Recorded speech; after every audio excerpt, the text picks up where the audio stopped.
Bismillahirrahmanirrahim. Assalamualaikum warahmatullahi wabarakatuh. Kisah berikut ini cukup menarik dan cukup mengandung banyak hikmah, yakni tentang seorang Baduy yang hidup di zaman Rasulullah SAW yang dikabarkan bahwa orang Baduy tersebut berani menuntut Allah Subhanahu wa Ta'ala dan sempat ingin memukul Rasulullah SAW. Namun sebelum lanjut, kita mau ingetin kepada kalian nih, jangan lupa subscribe channel ini dan aktifin juga lonceng notifikasinya, serta like dan share video ini sebanyak-banyaknya. Mari kita sama-sama bangun channel ini dan menyebarkan syiar Islam ke banyak orang. Suatu ketika, Rasulullah SAW sedang khusyuk melakukan tawaf. Lalu, di tengah-tengah tawafnya, Rasulullah SAW berhenti sejenak lantaran mendengar seseorang berzikir dengan kalimat, "Ya Karim, Ya Karim." Rasulullah SAW mendengar dengan jelas lafal tersebut, seraya mencari dari mulut siapakah kalimat itu diucapkan. Rasulullah pun mendengar lagi untuk yang kedua kalinya. Lantas, beliau pun mencari di mana orang yang mengucapkan zikir tersebut. Pada jarak yang tidak begitu jauh, Rasulullah SAW melihat seorang laki-laki Baduy berkulit hitam dan berpakaian compang-camping. Ia terlihat khusyuk dan menjiwai zikirnya. Orang Baduy itu berjalan menuju rukun Yamani sambil terus melafalkan zikir, "Ya Karim, Ya Karim." Maka Rasulullah SAW pun penasaran, lalu mengikuti orang Baduy tersebut. Lalu orang Baduy itu menuju ke suatu tempat lainnya lagi sambil terus berzikir, "Ya Karim, Ya Karim." Dan Rasulullah pun terus mengikutinya pula.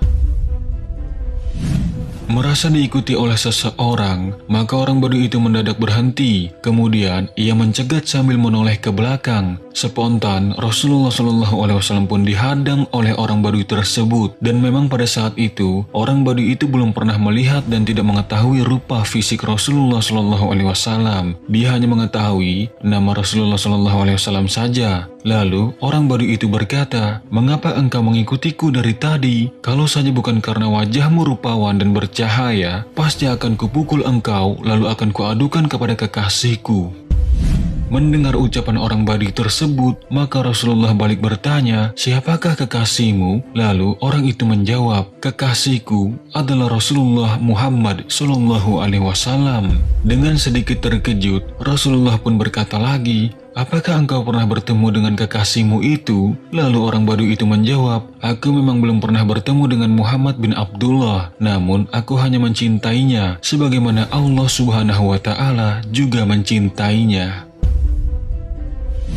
Setelah berbicara seperti itu dengan Rasulullah, kemudian orang Baduy itu berbalik dan berniat ingin melanjutkan tawafnya. Namun sebelum melangkahkan kakinya, Rasulullah SAW memanggilnya, "Wahai hamba Allah, apakah engkau ingin bertemu dengan kekasihmu Muhammad?" Mendengar itu, orang Baduy itu pun merasa gembira dan berkata, "Di manakah Muhammad bin Abdullah berada?" Lalu Rasulullah SAW berkata kepadanya, "Akulah Muhammad bin Abdullah, akulah Muhammad Rasulullah SAW."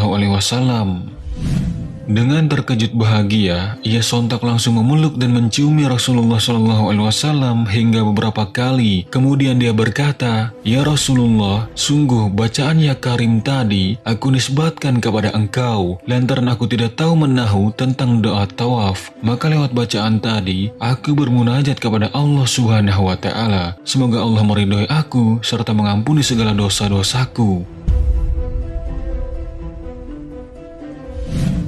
Kemudian Rasulullah SAW lantas mengangkat tangannya dan mendoakan orang Baduy itu. Kemudian Allah Subhanahu wa Ta'ala mengutus malaikat Jibril turun ke bumi untuk memberi kabar kepada Rasulullah bahwa meskipun orang tersebut sudah didoakan, Allah tetap akan menuntut orang tersebut karena sudah terlanjur marah kepada engkau sewaktu tawaf.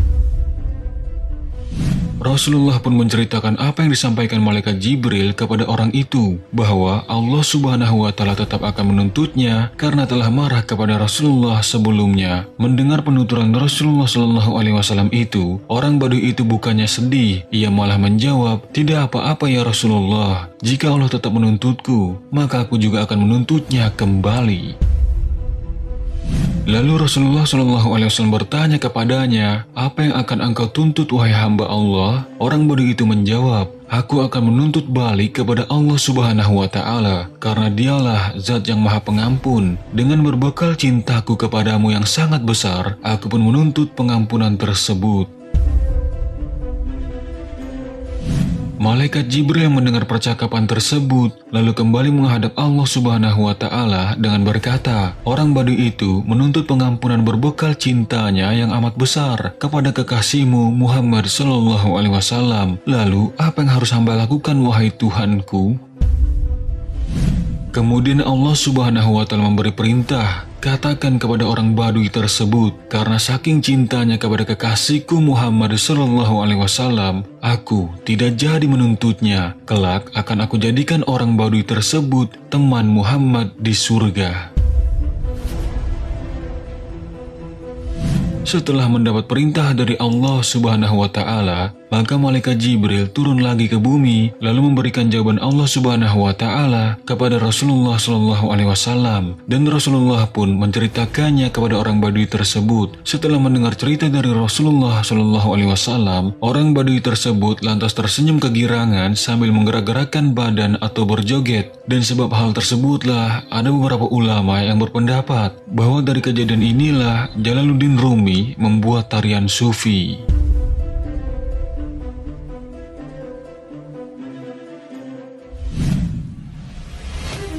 Sahabat beriman memang tidak akan pernah merugi bagi orang yang menaruh di dalam hati dan dirinya kecintaan kepada Rasulullah Shallallahu Alaihi Wasallam, sebab Rasulullah adalah kecintaan Allah Subhanahu wa Ta'ala. Maka dari itu sudah sepatutnya bagi kita sebagai umatnya untuk mencintai Rasulullah Shallallahu Alaihi Wasallam dengan sebenar-benarnya cinta, yaitu dengan menjalankan segala apa yang telah disampaikannya dan juga sunnah-sunnahnya. Bahkan dalam sebuah hadis dari Sayyidina Anas radhiyallahu anhu berkata bahwa Rasulullah SAW bersabda, "Tidaklah seorang hamba beriman sehingga aku lebih dicintainya daripada kerabat, harta, dan seluruh manusia." Hadis riwayat Muslim. Semoga dari kisah singkat penuh hikmah kali ini dapat menambah kecintaan dan keimanan kita kepada Allah dan Rasulullah, yang mudah-mudahan dengan itu kita bisa mendapatkan kebaikan dan keselamatan di dunia dan di akhirat. Amin ya Allah ya Rabbal Alamin. Jangan lupa like dan share video ini sebanyak-banyaknya, yang mudah-mudahan ini bisa menjadi ladang pahala jariah bagi kita. Terima kasih, sampai jumpa di video selanjutnya, dan sungguh kebenaran hanya milik Allah Subhanahu wa Ta'ala, dan mohon maaf jika ada kesalahan, itu merupakan suatu kelalaian dari kami. Wallahu a'lamu bishawab. Wassalamualaikum warahmatullahi wabarakatuh.